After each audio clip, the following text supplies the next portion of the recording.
What happens when the hosts of America's most controversial talk show try to corner the man who plays Jesus Christ on television? What unfolds is nothing short of extraordinary. A masterclass in grace under fire that left Joy Behar and her co-hosts speechless, humbled, and completely unprepared for what they had just unleashed. Jonathan Roumie walked into the View studio that morning as a guest promoting his hit series, The Chosen. He walked out as something else entirely. A man who had just delivered one of the most powerful defenses of faith ever witnessed on daytime television. And the hosts, they never saw it coming. Before we dive into this incredible moment that's breaking the internet, understand this. What you're about to read isn't just another celebrity interview gone sideways. This is the moment when Hollywood's most famous portrayal of Jesus met the secular media establishment's skepticism heeded and demolished every attack with such profound conviction that even the studio audience, many of whom came in as skeptics, left as believers. This is the story of how Jonathan Roumie turned an attempted ambush into a revival meeting. The View studio hummed with its usual pre-show energy. Audience members settled into their seats, chattering excitedly about seeing their favorite hosts in person. The lighting crew made final adjustments to the blazing studio lights. Cameras positioned themselves at strategic angles, ready to capture every moment of another episode of America's most watched daytime talk show. Jonathan Roumie arrived backstage with his characteristic humility. Dressed in a simple but well-tailored suit, his appearance struck that perfect balance between approachable and professional.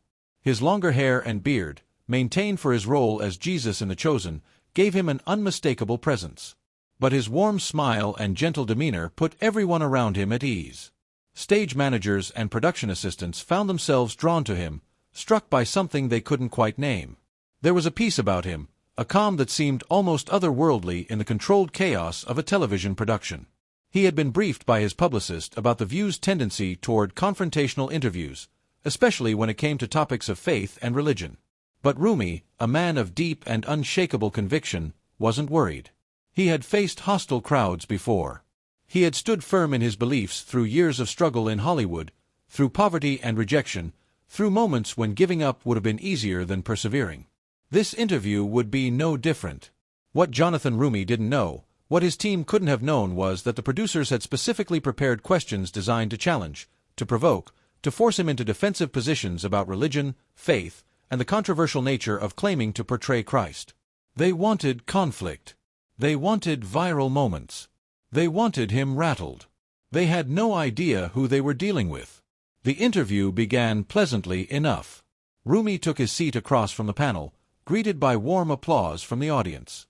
Joy Behar smiled, her practiced smile, the one that millions of viewers had learned could turn from welcoming to weaponized in seconds. Whoopi Goldberg offered genuine praise for The Chosen's impact. Sarah Haynes asked about the challenges of playing such an iconic figure. The conversation flowed easily, punctuated by laughter and seemingly genuine interest. But those who knew The View really knew it, recognized what was happening.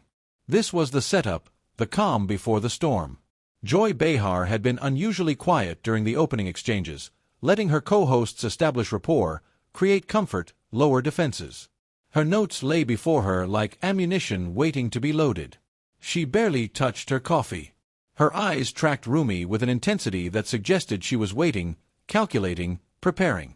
And then, just when Jonathan Roumie seemed most relaxed, most comfortable, most at ease with the friendly conversation, Joy struck. "So, Jonathan," Joy began, her voice taking on that particular edge that regular viewers recognized immediately. She leaned forward, her smile transforming into something more predatory. "I have to ask you about something that's been bothering me." She paused for effect, letting the tension build. The clip we saw earlier shows Jesus speaking up for marginalized people, the poor, and so on. That's the Jesus we love, right? The subtle emphasis on "we love" hung in the air like a challenge. Roumie nodded politely, sensing the shift, but maintaining his composure. But Joy continued, her voice rising slightly. "Not everyone interprets that message the same way these days, do they? Religion in this country seems weaponized at times. As a man of deep faith, which you obviously are, does that frustrate you at all? All these people using Jesus to push their political agendas." The audience fell silent. The friendly atmosphere evaporated instantly. This wasn't a question. It was an accusation wrapped in inquiry. Joy had just suggested that faith itself had become toxic, that believing deeply was somehow suspect, that Jonathan's own convictions might be part of the problem. The camera captured the moment perfectly. Roumie's expression didn't change to anger or defensiveness. Instead, something remarkable happened. His face softened, his eyes filled with compassion. When he spoke, his voice carried a weight that made everyone in the studio lean forward unconsciously. "You know, Joy," he began, his tone gentle but carrying absolute conviction. "In that clip, we see Jesus taking to task the Pharisees who had essentially perverted the law. They had taken faith and made it about the specificity in the letters of the law versus the heart of the law. They were following rules at the expense of the people those rules were meant to protect. There was injustice in that." He paused, letting his words settle. The studio was completely silent now. "And any time you see injustice taking place," Roumie continued, his voice growing stronger, "Jesus isn't going to be happy about that. So yes, when faith is weaponized, when it's used to harm rather than heal, to exclude rather than include, to condemn rather than redeem, that's not the Jesus I know. That's not the Jesus anyone should know." Joy leaned back slightly, momentarily thrown off her script. She had expected defensiveness, perhaps a retreat into religious platitudes. Instead, she had gotten something far more powerful. Genuine conviction backed by thoughtful theology. But she wasn't done. Not by a long shot. "But doesn't it bother you?" Joy pressed, her voice taking on a harder edge. "That you're playing someone that billions of people worship as God? I mean, you're an actor. You're pretending to be Jesus. Doesn't that feel a little blasphemous?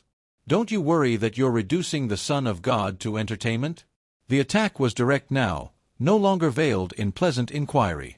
Joy had just accused Jonathan Roumie of committing blasphemy for a paycheck, of trivializing the most sacred figure in Christianity for ratings and recognition. The other hosts shifted uncomfortably. Several audience members gasped audibly. This had crossed a line and everyone felt it, but Jonathan Roumie didn't flinch. His expression remained peaceful, his posture open and unthreatened. When he responded, his voice carried a power that made the studio feel smaller, more intimate, as if he were speaking directly to each person individually. "Joy, I struggled to follow Jesus like anybody else who considers themselves a Christian," he said, his honesty disarming in its simplicity. "The struggle is part of it, and I think God knows what we struggle with, but we're still challenged to do what he would do in those situations." He leaned forward slightly, his intensity increasing without becoming aggressive. "I actually believe that not because it's convenient, not because it makes good television, but because it's true. And I think that belief, that genuine conviction is what lends me credibility and authenticity in approaching this character. People don't respond to The Chosen because of great special effects or celebrity actors. They respond because they see something real, something authentic, something that speaks to the deepest parts of their souls." The audience was transfixed. Some had tears in their eyes. Others sat with mouths slightly open, completely absorbed in what was unfolding.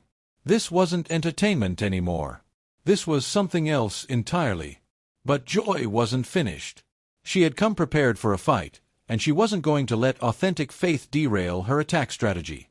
"Okay, but let's be real here," Joy said, her voice dripping with skepticism. "You have people who literally think you're Jesus. They try to confess their sins to you. They ask you to heal them. Doesn't that concern you? Aren't you worried about the psychological damage you might be causing these people who can't separate fiction from reality?" Sarah Haynes tried to interject with a softer question, sensing that Joy was pushing too hard, but Joy waved her off impatiently. She was locked in now, determined to expose what she saw as the dangerous delusion at the heart of religious entertainment. "I mean," Joy continued, her voice rising, "you're making money playing God. You're profiting off people's faith. How is that different from those televangelist scam artists who sell prayer cloths and healing water?" The comparison was devastating. Joy had just equated Jonathan Roumie with the worst kind of religious con artists, suggesting that The Chosen was nothing more than an elaborate grift exploiting vulnerable believers. The studio audience murmured with shock and disapproval. Even Whoopi looked uncomfortable, recognizing that Joy had gone from challenging to cruel. But Jonathan Roumie's response was nothing short of extraordinary. "Joy," he said, his voice remaining calm, but carrying unmistakable steel. "Now I'm not Jesus. I'm very clear about that. I remind people constantly, my name is Jonathan, not Jesus. When people try to confess to me, I tell them, nope. Save it for the priest because I'm not qualified to hear confessions. I'm not qualified to heal. I'm not qualified to save. He paused, his eyes meeting Joy's directly, unflinchingly. But here's what I can do. I can point people toward the real Jesus. I can help them see that following Christ isn't about perfection. It's about surrender. It's about recognizing that we're all broken. We're all struggling and we all need grace. The chosen doesn't make Jesus smaller or more trivial. It makes him more accessible, more relatable, more real to people who have been told their whole lives that faith is about rules and judgment rather than love and redemption. The power in his words was undeniable. Several audience members were openly crying now. Even some of the crew members had stopped what they were doing, drawn in by the raw authenticity of what was unfolding. Joy shifted in her seat, clearly feeling the room turn against her aggressive approach. But she had one more weapon in her arsenal, one more attack. Designed to expose what she saw as the fundamental hypocrisy of religious celebrity. So, let me ask you this, Joy said, her voice taking on a mocking tone. If you were to have a cup of coffee with Jesus, the real Jesus, what's the one question you would ask him? How did I do playing you on TV? The question was designed to humiliate, to reduce Jonathan's faith to ego and vanity, to suggest that his entire spiritual journey was really just about validation for his performance. It was a trap. And everyone in the studio knew it. But Jonathan Roumie didn't fall for it. Instead, he did something unexpected. He smiled, not with anger or defensiveness, but with genuine joy. And when he answered, his response left everyone in the studio stunned into silence. "How did I get it close?" he said softly, his voice filled with genuine wonder. "That's what I would ask. Not because I think I got it right. I know I didn't. I know I'm just scratching the surface of who he really is, but I would want to know in all my imperfection, in all my brokenness, did I at least point people in the right direction? Did I help anyone see even a glimpse of your love, your mercy, your grace?" He paused, and when he continued, his voice cracked slightly with emotion. "Because that's all this is about, Joy. That's all it's ever been about. I'm not trying to be Jesus. I'm trying to show people what it might have been like to meet him, to walk with him, to be challenged and changed by him. And if even one person comes closer to God because of the chosen, then every struggle, every sacrifice, every moment of doubt was worth it." The studio erupted, not with polite applause, but with genuine thunderous approval. People were standing now, some clapping, some crying, some simply overcome by the profound authenticity of what they had just witnessed. Even Sarah Haynes wiped tears from her eyes. Alyssa Farah Griffin nodded vigorously, clearly moved. Joy Behar sat back in her chair, momentarily speechless. She had come armed with skepticism and cynicism, weapons that usually served her well in dismantling religious guests. But those weapons were useless against genuine faith backed by genuine humility.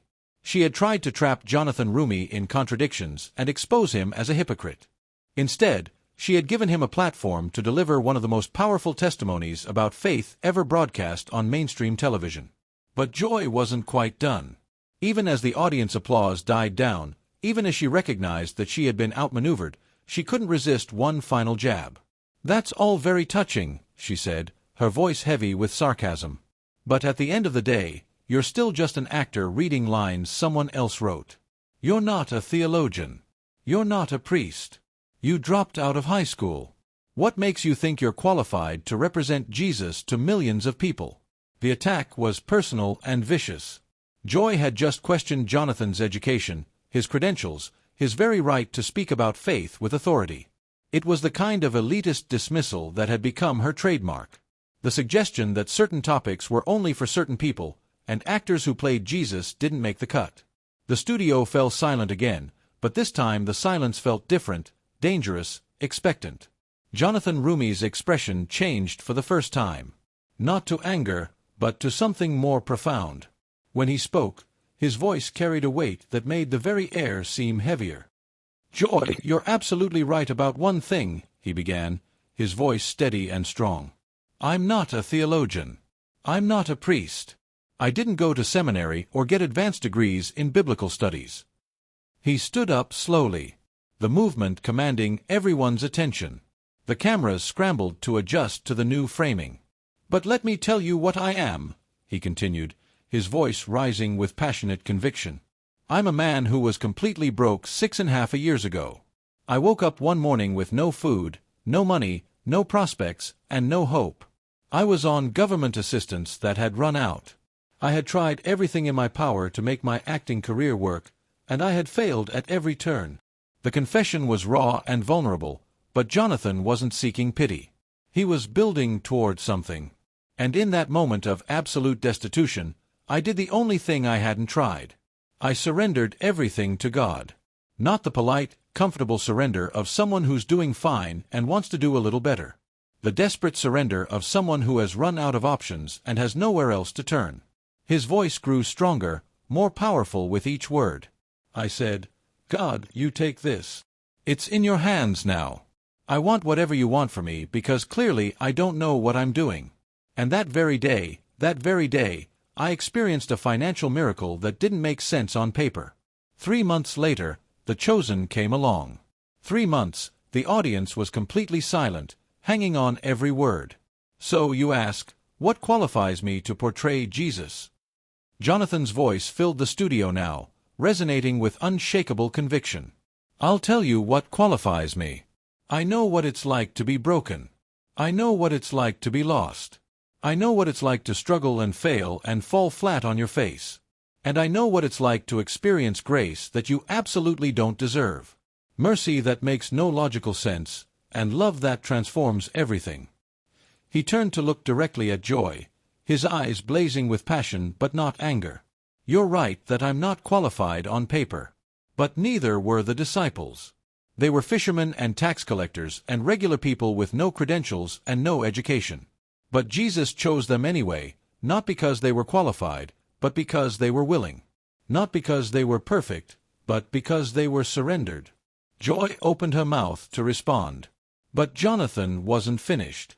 "And that's what frustrates me most about this conversation. Joy, not the skepticism. I actually appreciate honest skepticism. What frustrates me is the suggestion that faith is only valid if it's credentialed and academic and approved by the right institutions. The Jesus I know didn't spend his time with religious scholars and theologians. He spent it with sinners and outcasts and broken people who knew they needed saving." His voice softened slightly but lost none of its power. "I struggle to follow Jesus every single day. I fail regularly. I get it wrong more often than I get it right. But I keep trying because I actually believe he's real and I believe his message matters more than anything else in this world. Not because it's politically convenient or culturally acceptable, but because I've experienced his grace in my own life and I want other people to experience it too." The studio was electric with energy. The audience sat transfixed, many openly weeping. Even the crew members had stopped their work, drawn in by the raw power of what was unfolding. This had transcended television. It had become something closer to a revival meeting. Whoopi Goldberg finally found her voice clearly moved by what she had just witnessed. "Jonathan, that was really powerful. I think we all," but Joy interrupted, her voice sharp with defensiveness. "Okay, but let's not get carried away here. You're still making millions of dollars off this show. You're still a celebrity. You're still living a comfortable life while playing someone who told people to give up everything and follow him. Isn't that hypocritical?" The attack was desperate now. Joy grasping for anything that might undermine the profound testimony she had just heard. But Jonathan Roumie wasn't rattled. If anything, he seemed energized, passionate, alive with conviction. "Joy, do you know why The Chosen is different from almost every other religious entertainment project?" he asked, his voice carrying genuine curiosity rather than defensiveness. "It's the first multi-season show about Jesus ever made. And it's completely crowd-funded. No studio wanted to touch it. No network thought it would work. So regular people, Christians and non-Christians alike, invested their own money because they believed in what we were trying to do." He gestured emphatically as he spoke. "And every dollar I make from this show I'm grateful for. Not because it makes me wealthy, but because it means I get to keep doing this work. I get to keep telling these stories. I get to keep pointing people towards something bigger than themselves. The money isn't the point. It's never been the point. The point is that God took someone who was completely broken and completely unqualified, and he used that brokenness to reach people who are also broken. Sarah Haynes jumped in, clearly trying to steer the conversation back to safer ground. I think what's so powerful about The Chosen is how relatable it makes these biblical figures. Can you talk about— No, wait. Joy interrupted again, her frustration evident now. She had lost control of this interview completely, and she knew it. I want to push back on something. You keep talking about grace and mercy and love. But what about accountability? What about the harm done in the name of religion? What about all the people hurt by the church? It was a fair question, but the way Joy asked it, with barely concealed hostility and obvious agenda, revealed that she wasn't really seeking an answer. She was seeking ammunition. But Jonathan Roumie treated it as a genuine question worthy of a genuine answer. "You're absolutely right to bring that up," he said, his voice filled with compassion rather than defensiveness. "The church has hurt people. Religious institutions have failed spectacularly in representing Christ. I'm not going to defend that or minimize it." He paused, his expression reflecting genuine sorrow. "But here's the thing that people often miss. The failings of the church don't invalidate the truth of Christ. When Christians act in hateful, judgmental, exclusionary ways, they're not being faithful to Jesus. They're betraying him. The Jesus we see in Scripture spent most of his time confronting religious hypocrites who used faith as a weapon to control and condemn people." His voice grew stronger, more passionate. "That's exactly why The Chosen matters. We're showing a Jesus who ate with sinners, who touched lepers, who defended prostitutes, who challenged power structures, who prioritized people over rules. That's not some liberal reinterpretation. That's literally what the Gospels say. And if that makes some religious people uncomfortable, then maybe they need to reread their Bibles." The audience erupted again, this time with applause and shouts of agreement. Even Whoopi was nodding vigorously, clearly moved by Jonathan's words. Alyssa Farah Griffin looked like she wanted to stand up and cheer.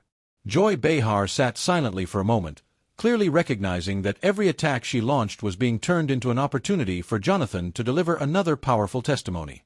She had come into this interview expecting to expose a hypocritical actor exploiting faith for profit. Instead, she had encountered genuine conviction backed by genuine humility. And there was simply no weapon in her arsenal that could penetrate that combination.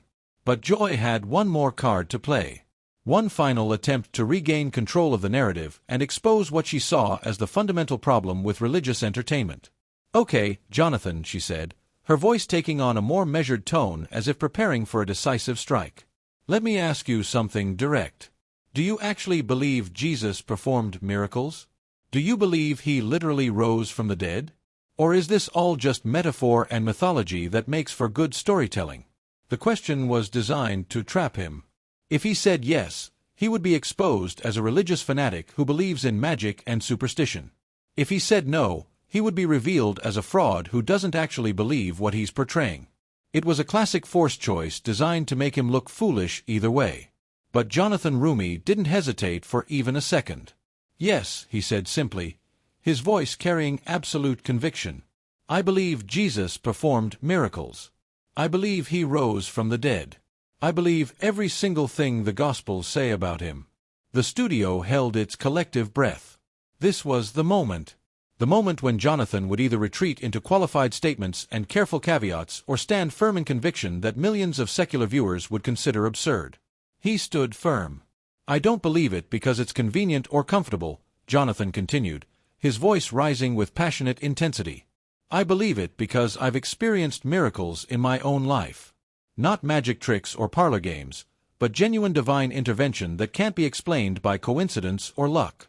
He turned to address the camera directly, speaking not to Joy or the panel, but to the millions watching at home. 6.5 years ago, I should have been homeless. I should have been destitute. I should have given up and moved back home in defeat. But the moment I surrendered everything to God, things changed. Not gradually, not eventually, immediately. That same day, his voice cracked with emotion. "And I'm not just talking about The Chosen. I'm talking about peace that replaced anxiety, purpose that replaced emptiness, hope that replaced despair. Those are miracles, too. And if God can do that in my life, If he can take someone as broken and unqualified as me and use me for his purposes, then yes, I absolutely believe he can raise people from the dead." The audience was on its feet. Now applause thundering through the studio. Several people were openly weeping. Even some of the crew members were clapping. The energy in the room had completely transformed from skeptical confrontation to something approaching a spiritual experience. Joy Behar looked around at the audience reaction with visible frustration. She had tried everything in her arsenal. Skepticism, mockery, personal attacks, intellectual dismissal, moral accusations, and nothing had worked. Every attempt to corner Jonathan Roumie had backfired spectacularly, giving him another opportunity to deliver powerful testimony that resonated with believers and skeptics alike. Whoopi Goldberg, sensing that the interview had reached its natural conclusion, tried to wrap things up. "Jonathan, this has been really powerful. I think we all wait." Joy interrupted one final time, her voice sharp with desperation. "I just want to say one more thing, Jonathan. You seem like a sincere person. I genuinely believe you believe what you're saying, but don't you think it's dangerous to promote faith so aggressively in a pluralistic society? Don't you worry that you're contributing to division and intolerance?" It was Joy's final shot. Her last attempt to frame Jonathan's conviction as something threatening rather than admirable. The suggestion was clear. Genuine faith wasn't just wrong. It was dangerous. Jonathan Roumie looked at Joy with an expression of pure compassion. No anger, no judgment, just genuine love for someone who clearly couldn't understand what drove him. "Joy," he said softly, his voice filled with kindness. "I'm not promoting faith aggressively. I'm sharing my story. I'm portraying a historical figure who billions of people believe changed the world. And I'm doing it with as much authenticity and conviction as I can muster." He paused, choosing his next words carefully. "You call it dangerous. I call it necessary because the truth is people are hurting. They're broken. They're searching for meaning and purpose and hope in a world that seems increasingly chaotic and meaningless. And when they watch The Chosen and see a Jesus who loves them, who accepts them, who died for them not because they earned it, but because they're precious to him, that changes lives." His voice grew stronger, more passionate. "I've heard from people who were on the verge of suicide who found hope through The Chosen. I've heard from atheists who started questioning their assumptions. I've heard from believers who fell away from faith and came back home. I've heard from people of different religions who said they gained a new appreciation for Jesus even if they don't worship him." He looked directly at Joy. "So, is that dangerous?" "I don't think so. I think what's dangerous is a world where we're so afraid of genuine conviction that we dismiss anyone who actually believes in something as a fanatic or a threat. I think what's dangerous is cynicism that mocks faith without offering anything better to replace it." The final words landed like a hammer. Joy Behar sat speechless, her mouth slightly open. No comeback prepared for such a profound and devastating response. She had come into this interview as the predator, planning to expose and humiliate a religious actor who she assumed would be an easy target. Instead, she had encountered something she couldn't understand and couldn't defeat. Genuine faith backed by genuine transformation. Jonathan Roumie gathered his belongings slowly, deliberately. The interview was clearly over and everyone in the studio knew it. But before he left, he did something remarkable. He walked over to Joy Behar and extended his hand. "Thank you for this conversation," he said, his voice filled with genuine warmth. "I mean that because even when we disagree, even when it's uncomfortable, these conversations matter. They force us to examine what we really believe and why we believe it." Joy took his hand hesitantly, clearly thrown off balance by his kindness in the face of her hostility. "And Joy," Jonathan continued, his voice soft but carrying throughout the studio, "if you ever want to actually watch The Chosen, not to critique it or analyze it, but just to see what millions of people are responding to, I'd love to hear what you think. Really, because I have a feeling you might be surprised." With that, he turned and walked off the set to sustained applause that lasted well after the cameras stopped rolling. He didn't storm off dramatically. He didn't deliver a cutting final remark. He simply left with grace, with dignity, with the same peaceful confidence he had displayed from the beginning. Joy Behar sat silently for several seconds after his departure, her expression unreadable. The other hosts looked at each other uncertainly, unsure how to process what had just happened. This wasn't how these confrontations usually went. Typically, religious guests either collapsed under pressure or responded with defensive anger that confirmed secular stereotypes. Jonathan Roumie had done neither. He had simply stood firm in his convictions while maintaining compassion for those who opposed him. As the show cut to commercial, the audience continued buzzing with energy. People compared notes on what they had just witnessed. Some pulled out their phones to search for The Chosen, curious about a show they had previously dismissed as religious propaganda. Others sat quietly, clearly moved by something they couldn't quite articulate.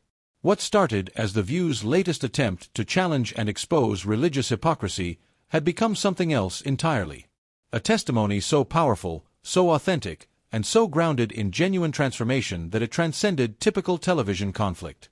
Jonathan Roumie hadn't just defended his faith, he had demonstrated it.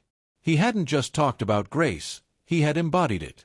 The video of the interview went viral within hours, racking up millions of views across multiple platforms.